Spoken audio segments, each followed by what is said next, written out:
So hey guys, welcome to my channel. Today we are going to discuss about education, a, a critical topic. It is a critical human right, human fundamental right. So let's discuss about this in detail. Education is a very critical steps towards realizing all other fundamental rights. मतलब हर fundamental rights में से सबसे critical fundamental right जो है हमारा education है. चलिए इसके कुछ facts और data जानते हैं. तो according as per UNESCO data, India is one of the lowest public expenditure rate on education. India का public expenditure rate education में सबसे कम है, especially with compared to the Asian countries and China. तो ये बहुत ही दयनीय बात है. आगे और देखते हैं. अकॉर्डिंग टू द सेंसस 2011 में जो सेंसस हुआ था उसके according 73% of the population was literate with 81% of male and 65% of female. मतलब 73% of peoples are literate in this country according to the census 2011. जिसमें क्या हुआ था फ्रेंड्स कि वोमेंस की संख्या जो है वो 65% थी और मेल्स की संख्या 81%. मतलब सिर्फ 65% फीमेल्स ही एजुकेटेड थी. उसके बाद देखिए as per the national statistical office के डाटा के अकॉर्डिंग 2021 तक इंडिया का एवरेज लिटरेसी रेट जो है 77.70% ही था, with mail literacy rate of 84.70% और फीमेल लिटरेसी रेट ऑफ 70.30%. तो एनएसओ के डाटा ने ये बताया, जिसमें रूरल और अर्बन के बारे में बताया गया. रूरल एरिया में लिटरेसी रेट 73.5% था, जबकि अर्बन एरिया में 87.7%. तो ये कुछ फैक्ट्स हैं जो कि हमें जानना बहुत ज़रूरी है. एग्जाम में डायरेक्ट कोड करके आप नंबर उठा सकते हैं. उसके बाद friend according to the Ministry of Human Resources Development, उनके डाटा के अकॉर्डिंग क्या है कि all students who inter primary school progress to upper primary school are and less than half. मतलब जितने बच्चे इंटर करते हैं प्राइमरी स्कूल में उसमें से हाफ बच्चे ही जो है कि अपर प्राइमरी स्कूल में जा पाते हैं और उससे भी हाफ फ्रेंड्स जो है कि 9 से 12 तक जा पाते हैं. तो ये हमारे ministry of human development resources development का डाटा के अकॉर्डिंग कहा गया था. और कुछ फैक्ट्स जान लेते हैं फ्रेंड्स, जैसे कि annual status of education report ASER के according biannually published by the NGO Pratham rural India के लिए there has been a shift enrolment from. तो चलिए फ्रेंड्स, यहाँ तक तो हमने जान लिया कुछ फैक्ट्स के बारे में. अब हमारे कुछ कॉन्स्टिट्यूशनल राइट्स, कॉन्स्टिट्यूशनल प्रोविजन जानते हैं जो एजुकेशन को सपोर्ट करते हैं. तो चलिए फ्रेंड्स, फंडामेंटल राइट के बारे में जानते हैं. तो article 21A, article 28, article 29 and article 30 are some fundamental rights which support education. Article 21 एक अमेंडमेंट के तहत लाया गया था जो कि राइट टू एलिमेंट्री एजुकेशन को सपोर्ट करता है. आर्टिकल 28 जो है freedom from attending religious instruction and worship in certain educational institution, इसको सपोर्ट करता है. आर्टिकल 29 जो है this article provides equality of opportunity in educational institution. मतलब कि ये इक्वलिटी ऑफ अपॉर्चुनिटी प्रदान करता है आपका एजुकेशनल इंस्टीट्यूशन में. आर्टिकल 30 माइनॉरिटी राइट्स है जो establish and administer educational institution of their own. जैसे कि माइनॉरिटी के लिए जो एजुकेशन लेवल पे जैसे कि मदरसा हो गया और बहुत सारे रिलीजियस इंस्टीट्यूशंस खोला जा सकते हैं और उसे चलाए जा सकते हैं एजुकेशन हासिल करने के लिए. चलिए अब डायरेक्टिव प्रिंसिपल्स के बारे में जानते हैं. आइए फ्रेंड्स, कुछ डायरेक्टिव प्रिंसिपल्स हैं जो कि एजुकेशन को सपोर्ट करते हैं. Article 41 right to work to education and to public assistance in certain cases. Article 45 provision for free and compulsory education for children and provision for early childhood. मतलब कि provision है ये कि फ्री और compulsory education सारे बच्चों को मिलना चाहिए आर्टिकल 45 के according. Article 46 it provide special care to promotion of education and economic interest of scheduled caste, scheduled tribes and weaker section के एजुकेशन की बात कर रहा है फ्रेंड्स यहाँ पे आर्टिकल 46. उसी तरह फंडामेंटल ड्यूटीज़ में आर्टिकल 51A का जो के वर्जन है वो पेरेंट्स को और गार्जियंस को अपॉर्चुनिटी प्रदान करने की कोशिश करता है एजुकेशन में, अपने बच्चों को एजुकेशन में पार्टिसिपेट करने के लिए. उसी तरह other articles friends, article 337 this provide the special provision with respect to the education grant for benefits of Anglo Indian communities. Anglo Indians को यहाँ पे एजुकेशन प्रदान करने की प्रावधान रखता है यह अदर आर्टिकल 337. उसी तरह article 350A the article related to faculty for instruction in mother tongue at primary stage में मदर टंग के लैंग्वेज में बच्चों को पढ़ाना अनिवार्य है. ये आर्टिकल 350A को ये देखता है फ्रेंड्स. उसी तरह article 350B it provide special offer for the linguistic minority. Linguistic जो माइनॉरिटी कम्युनिटी है उन लोग के लिए स्पेशल प्रोविजन रखता है फ्रेंड्स. कुछ अमेंडमेंट्स देख लेते हैं, जैसे कि 42nd amendment act 1976 education was shifted from state list to the concurrent list. 42nd amendment के अकॉर्डिंग पहले एजुकेशन जो है वो मात्र स्टेट लिस्ट में था, उसको निकाल करके कंकरेंट लिस्ट में किया गया ताकि दोनों सेंट्रल स्टेट दोनों इसमें नज़र रख सकें. उसी तरह 86th amendment act 2000 right to education inserted in Article 21A and 51K. 86th amendment जो कि आपको आर्टिकल 21 को 21A में 21A इंसर्ट किया गया कॉन्स्टिट्यूशन में, जो कि राइट टू एजुकेशन के लिए था, मतलब राइट टू लाइफ के समतुल्य इसे रखा गया। Article 93 amendment act, 93rd amendment act, amendment article 15, ये आर्टिकल 15 को अमेंड किया गया, विच प्रोवाइड रिजर्वेशन, जो रिजर्वेशन प्रोवाइड किया SC ST एंड OBC के लिए।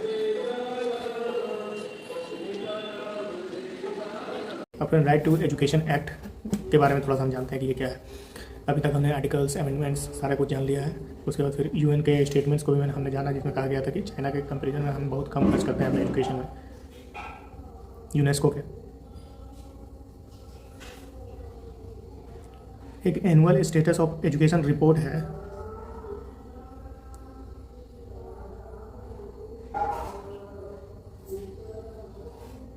उसके तहत भी कुछ स्टेटमेंट दिए गए हैं, जैसे कि फ्रेंड्स हम राइट टू एजुकेशन एक्ट को पढ़ते हैं। चलिए, राइट टू एजुकेशन एक्ट क्या कहना चाहता है कि our initiate ability are sharpen by education. Rights of a children to free and compulsory education act 2009 was pass in India. कब पास किया गया था फ्रेंड्स? ये पास किया था 2009 में। Article 21A and right to education act came into effect in 2010। दोनों 2010 में इफेक्ट में आ गया। The little of RT act includes the word free and compulsory. Free education implies that no child other than a child who has been admitted by his or her parents to school which is not administratively or financially supported by the pursuing or completing elementary education.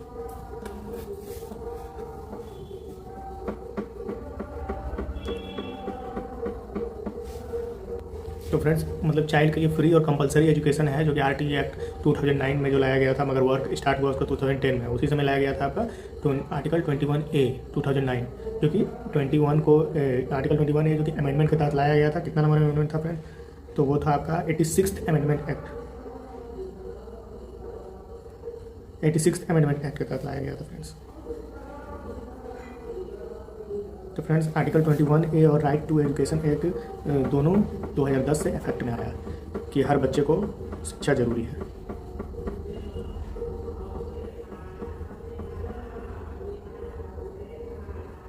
आइए friends थोड़ा सा और जानते हैं हम RT act के बारे में, राइट टू एजुकेशन एक्ट के बारे में। Right to education act friends यहाँ पे some important provision of the act are, कुछ इंपॉर्टेंट प्रोविजंस इसके हैं, जैसे कि free and compulsory education to all children of the India in the age group of 6 to 14 year. Free and compulsory education, no child shall be held back expelled और required to pass a board examination until the completion of his और her elementary education. कोई भी बच्चे को fail नहीं करने का भी प्रावधान इसी में दिया गया है friends. No child shall be held back expelled और required to pass a board examination until the completion of elementary education. Elementary education अनिवार्य है, उससे पहले कोई बोर्ड एग्जाम नहीं देना है, कोई भी उसको फेल नहीं कर सकते हैं, उसको एग्जाम नहीं कर सकते हैं। तो ये भी RT एक्ट 2010 के तहत आया था, 2009 के तहत आया था। और फ्रेंड्स क्या आया था? तीसरा पॉइंट क्या है friends? If a child above 6 year of age has not yet been admitted in any school और कुड नॉट कंप्लीट हिज और her elementary education, then he or she should be admitted in a class appropriate of his or her age. However, if the case में मतलब वही कहा गया है कि अगर चाइल्ड 6 ईयर से ऊपर है और कोई भी क्लास में स्कूल में उसका नाम नहीं लिखाया गया है, तो उसके एज के अनुसार उसे कोई भी क्लास में दे दिया जाए, हिज और हर एज। देन फ्रेंड्स क्या है? Proof of age for admission for the purpose of admission to elementary education, the age of a child shall be determined on the basis of his or birth certificate. Birth certificate के आधार पे उसका as को determine किया जाएगा। As proof के लिए birth certificate जरूरी है। According with the provision birth, however no child will be denied admission in the school lack of age proof. Age proof के कमी के कारण कोई भी बच्चों को स्कूल में एडमिशन लेने से रोका नहीं जाएगा, मगर एज प्रूफ के आधार पर ही एडमिशन लिया जाएगा। ये इसका थर्ड कैरेक्टरिस्टिक है फ्रेंड्स। उसके बाद क्या है? A child who complete his or her elementary education shall be awarded a certificate. जो बच्चे अपने एलिमेंट्री एजुकेशन को पूरा कर लेंगे उनको सर्टिफिकेट दिया जाएगा फ्रेंड्स। अवॉर्डेड सर्टिफिकेट, एक सर्टिफिकेट प्रदान किया जाएगा। ये सब RT एक्ट 2009 के तहत ही है फ्रेंड्स। और क्या है friends? 25% reservation for economically disadvantage communities. जो इकोनॉमिकली डिसएडवांटेज मतलब पुअर हैं उनके लिए 25% रिजर्वेशन यहाँ दिया गया है फ्रेंड्स। तो 25% seat reservation for economically disadvantage community for admission of class 1। Class 1 में एडमिशन के लिए उन्हें 25% रिजर्वेशन उनके लिए है, मतलब उन्हीं को मिले जगह वहाँ पे। In a private school should be undertaken. School teacher should possess adequate professional degree with 5 year of ills or ills they would be suspended।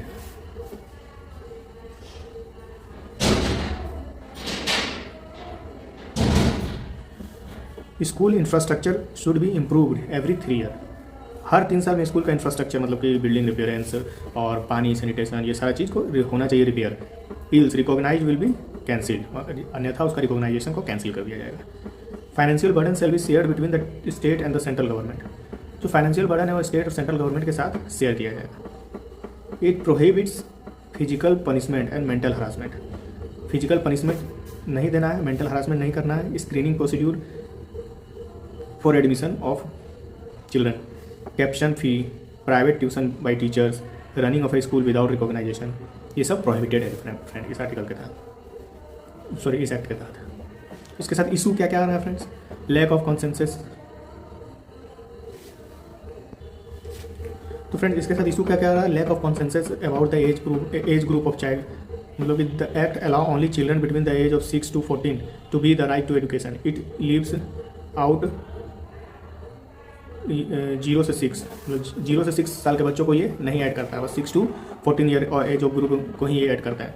Older one 14 से 18 despite of the fact compulsory for all children up to the age of 18। Education up to age 14 is not at all sufficient.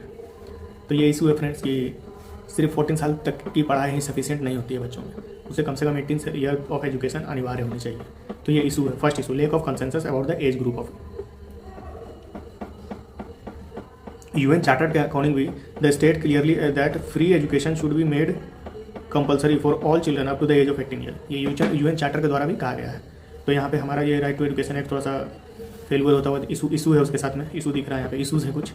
तो issue number 1 हमने देखा। Issue number 2 क्या है? Out of school children, gender bias. In right to education act group the traditional gender norms force girl into helping with household chores and taking care of young siblings. This lead to the irregular attendance and eventual dropout. The culture of early marriage, lack of security in school, and low aspiration of educating girl also pushes them out of school. Of those who manage to stay in school till 14, about 1/3 do not enroll further. Friends यहाँ पे मतलब gender bias के बारे में बताया जा रहा है, मतलब लड़का लड़की के बीच में फर्क, मतलब लड़कियों को पढ़ने में काफ़ी समस्याएं आती है, मैरिज जल्दी कर दी जाती है। तो ये सब इस एक्ट में उतना अच्छा से नहीं मैनेज किया गया है। Children with special needs left out of RT, जैसे children the right to education act 2009 जो है वो has no provision to provide education to children with disabilities. उसके लिए कोई प्रोविज़न नहीं है जो बच्चे डिसेबिलिटी से पीड़ित हैं, जिनके हाथ पैर टूटे हुए हैं या फिर किसी तरह का कोई भी डिसेबिलिटीज़ है। More correctly children with special needs उनको स्पेशल ट्रीटमेंट होना चाहिए, मगर राइट टू एजुकेशन एक्ट 2009 में ये मेंशन नहीं है। चौथा इशूज़ क्या है friends? Status of poor kids is in private school. Private school में पुअर किड्स का स्टेटस को देखना कि the RT act 2009 open the door of private schools for childrens for weaker backgrounds, but the main challenges come from the attitude of private school administrators. Moreover, there are no provision to bear the overhead expenses such as uniform, books, stationery, etc. for children attending to the private school. Private school में admission के लिए 25% reservation तो यहाँ पे RT act ने कर दिया, मगर उसने ये चीज़ें तो वहाँ पे ध्यान ही नहीं दिया कि जो प्राइवेट स्कूल है उसके एडमिनिस्ट्रेशन काफ़ी ज़्यादा टाइट होते हैं। उनमें बच्चों को uniform, books, shoes and many other things जो कि उस स्कूल में आपको रहने के लिए मैनेज करना पड़ता है, वहाँ तक वो बच्चे के लिए कोई प्रावधान ही नहीं है यहाँ पे RTI एक्ट 2009 में। पाँचवा काउज क्या है? RT act appear mostly input oriented with little focus on quality of learning. केवल इनपुट ओरिएंटेड है और उसमें लर्निंग पे कोई फोकस ही नहीं किया गया है। मतलब कि the RT education act is prescribe to excessively input focused rather than oriented towards outcome. केवल इनपुट्स पे ध्यान दिया, मतलब बच्चे को एडमिशन 25% रिजर्व होना चाहिए, उसका आउटकम्स पे तो ध्यान ही नहीं दिया गया है कि बच्चे को कैसे पढ़ना चाहिए, क्या नॉलेज गेन करना चाहिए। इस चीज़ पे भी कुछ कानून लाना चाहिए इसको। Also it guarantees for universal admission in of children but it does not promises quality delivery of education. Quality delivery of education को ये प्रॉमिस नहीं कर रहा है यहाँ पे।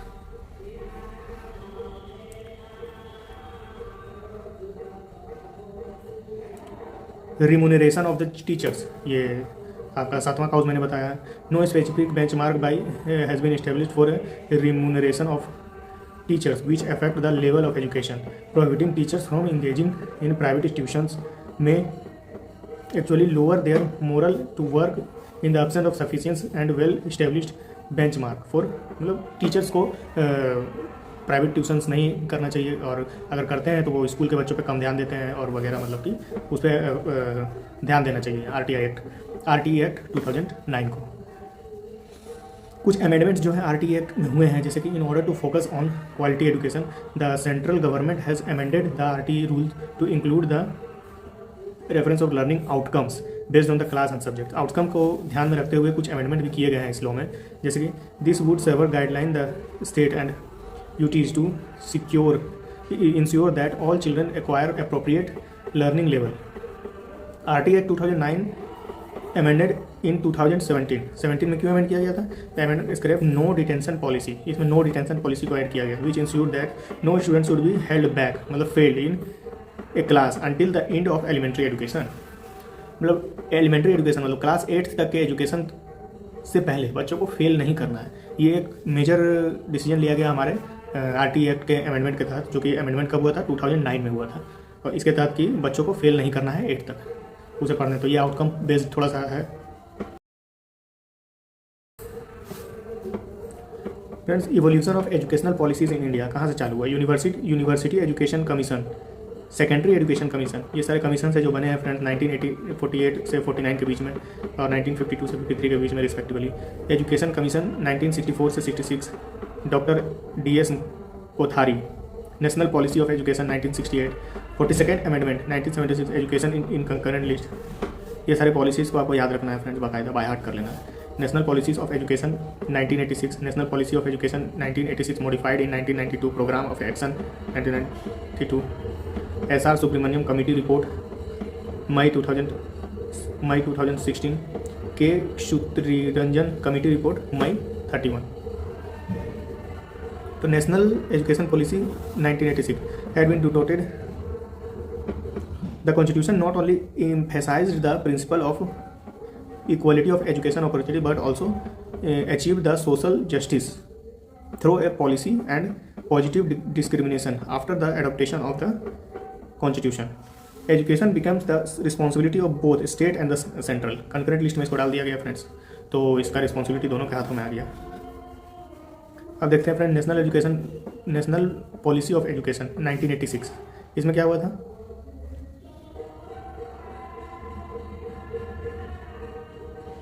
District primary education programme followed by the Sarva Shiksha अभियान चलाया गया, राष्ट्रीय माध्यमिक शिक्षा अभियान चलाया गया, राष्ट्रीय उच्चतर शिक्षा अभियान चलाया गया फ्रेंड्स।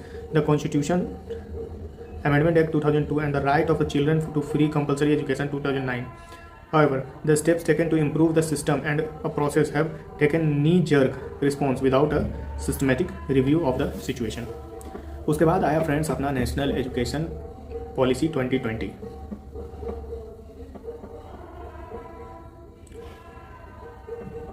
इसकी ज़रूरत क्या पड़ी फ्रेंड्स, चलिए देखते हैं। National education policy 2020 in the 3 decades since the last national education policy 1986, मतलब 19 एजुकेशन पॉलिसीज़ के 1986 एजुकेशन पॉलिसी के बाद the social political and economic environment in India and the world has change significantly. अचानक से बदलाव आया। फिर क्या हुआ? India has made progress, education is now recognise as fundamental right. India में बदलाव आया, अब एजुकेशन एक फंडामेंटल राइट के रूप में जाना जाने लगा। Access to education at different stages for increase dramatically and important curricular reform has been made. However, equality and quality of education still remain challenges. While the country has some world-class institutions, it still struggles to create similarly effective learning. The policy changed the name of Ministry of Human Resources Development to the Ministry of Education. पहले था human development resources ministry का नाम था human Resources development ministry, और बदल के उसको कर दिया गया मिनिस्ट्री ऑफ एजुकेशन। ये चेंजअप आना चालू हुआ based on 2 committee report. Subramanian committee ने 2016 में और KR कस्तूरी रंजन कमेटी दोनों के रिपोर्ट क्या ए एक्सटेंसिव नेशन वाइड कंसल्टेंस और नेशन वाइड कंसल्टेशन लेने के बाद नेशनल एजुकेशन पॉलिसी 2020 को लाया गया। अब कुछ प्रोविजंस है इस पॉलिसीज़ के, उसको देखते हैं। 2 कमिटीज़ को बस याद रखिएगा, इसमें और उतना ज़्यादा कहानी याद करने की जरूरत नहीं है। TSR सुब्रमण्यम कमेटी इन 2016 और के कस्तूरी रंजन कमेटी, यही दोनों के सुझाव से नेशनल एजुकेशन पॉलिसी 2020 लाया गया। अब various provisions of the policy. School structure, formal schooling, school structure को बदला गया फ्रेंड्स, फॉर्मल स्कूलिंग में। In significant shift from 10+2 structure of school education, the new national education purpose 5+3+3+4 design corresponding to the age of 3 से 8, foundational stage 8 से 11, preparatory stage and 11 से 14, middle and secondary education act. This bring early children education, also known as pre-school education, for children of 3 to 5 age under the ambit of formal schooling and proper extension of right to education of the children up to इतना। मतलब school के पूरे structure में ये बदलाव करने का काम किया फ्रेंड्स। नेशनल एजुकेशन पॉलिसी 2020 ने स्कूल के पूरे स्ट्रक्चर में एक बदलाव करने का काम किया। पहले 10+2 था, अब आ गया आपका 5+3+3+4 आ गया फ्रेंड्स। मतलब कि 3 से 8 तक के बच्चों को यहाँ पे फाउंडेशनल कोर्स दिया जाएगा, 8 से 11 तक प्रीपेटरी और 11 से 14 तक middle. New learning framework,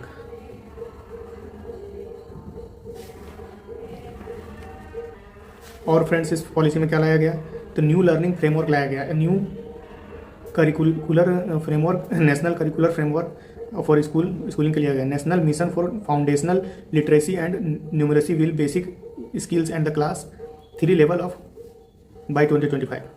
medium of instruction change किया गया friends. Reform in examination, higher education institution, multidisciplinary institutions, foreign universities. मतलब in the new policy state that world top 100 university will be facilitated to operate in the country through new laws. Increase in gross enrolment ratio means में friend NEP emphasize universal access to school and aim to double the gross enrollment ratio in higher education including vocational education. उसके बाद हम teacher development, equitable and inclusive education, special education zone, regulation and governance. अब इसका regulation and governance हुआ friend, जैसे कि higher education commission of India बनाया गया, a single overreaching regulator for higher education. उसके बाद इम्प्लीमेंटेशन ऑफ पॉलिसीज़ को इम्प्लीमेंट करने का तरीका बदला गया। की development under NEP 2020, technical course is regional based, online degree programme, the revised pattern for board examination, ability to multidisciplinary stream institutes, new educational initiatives after NEP। अब NEP के बाद का इनिशिएटिव्स क्या क्या है, जैसे एकेडमिक बैंक ऑफ क्रेडिट, उसके बाद फ्रेंड आर्टिफिशियल इंटेलिजेंस, निष्ठा, विद्या Pravesh programme, SAFAL, national digital education architecture, national education technology forum, sign language as a subject, issue and challenges with the policy. अब इसके बाद चैलेंजेस क्या क्या है friend, cooperation between centre and state, centre state के बीच में कॉपरेशन कम होने लगा, lack of integration, resources allocation, resources का बंटवारा जैसे कहते हैं, implementation require enormous resources and ambition target of public spending at 6%, over ambition goal, mismatch in education standard and industrial requirement, pedagogical limitations, institutional limitations, language barriers, policy and school bag 2020 policy on school bag. It stated that school bag weight for students should weigh 10% of their body weight. ये एक नया policy आया friends कि बच्चों के bag का वजन उसके शरीर के वजन का 10% ही होना चाहिए. Issue with the weight of the bag. क्यों? क्योंकि the weight of the school bag to carried by the student should be related primarily to the individuals body weight. On the contrary heavy school bag as a common cause of backache, मतलब कि पीछे का बदन दर्द, पीठ दर्द के कारण बनता है, जिसके कारण उसके स्कूल गोइंग चिल्ड्रन को पढ़ने में असुविधा हो सकती है. Recommendation of the structure of the education in India. Primary education, India में एजुकेशन की क्या क्या स्ट्रक्चर है उसके बारे में जानते हैं. Primary education is also called elementary education. First stage transitory found in formal education beginning of the about age of 6 and and of the age 14. This is called primary education. Issue concerning primary education. क्या क्या issue आ रहा है? Enrolment ratio, literacy rate. Enrollment ratio decreases with higher education level as per the असर सर्वे. असर सर्वे के according enrolment ratio घट रहा है हायर एजुकेशन लेवल में. Literacy rate. The literacy rate is now around 74%. However, out of the every 100 children attending elementary school, only 12 reach the graduation level, while the goal average is 27. हर 100 बच्चे में मात्र 12 बच्चे ही graduation level तक पहुंचते हैं, और जबकि गोल जो है वो 27 पे रखा गया है। Drop out of SC/STs, about 19.6% of students belong to scheduled caste at primary level, but this fall to 17.3% higher at secondary level. Among scheduled tribes, it falls from 10.6% to 6.8% bracket. Learning outcome, low attendance level, equipped teacher, poor quality of infrastructure, high out of children for disabled children. ये सर issue है primary education के साथ। और क्या क्या issue? Poor quality of infrastructure, high out of children for disabled children, disabled children के लिए lack of IT facilities, disabled children के लिए the number of out of school children is age of 6 to 17 is 3.22 crore according to NSSO report 2017-18। Steps taken by government to control for elementary education, क्या क्या steps लिए गए? Right to education act, समग्र शिक्षा अभियान, national initiative for school head and teacher holistic advancement, निष्ठा जिसको कहा जाता है, दीक्षा, ये सारे स्टेप्स है। सर्व शिक्षा अभियान, mid day meal scheme, Mahila Samakhya stars, reforms required to improve elementary education, क्या क्या रिफॉर्म्स की जरूरत है? Prepare learning outcome framework, learning enhancement programme, a reform in assessment framework. चलिए अब सेकेंडरी एजुकेशन के बारे में जानते हैं।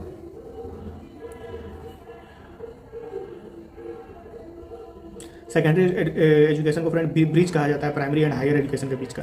Secondary education is of greater importance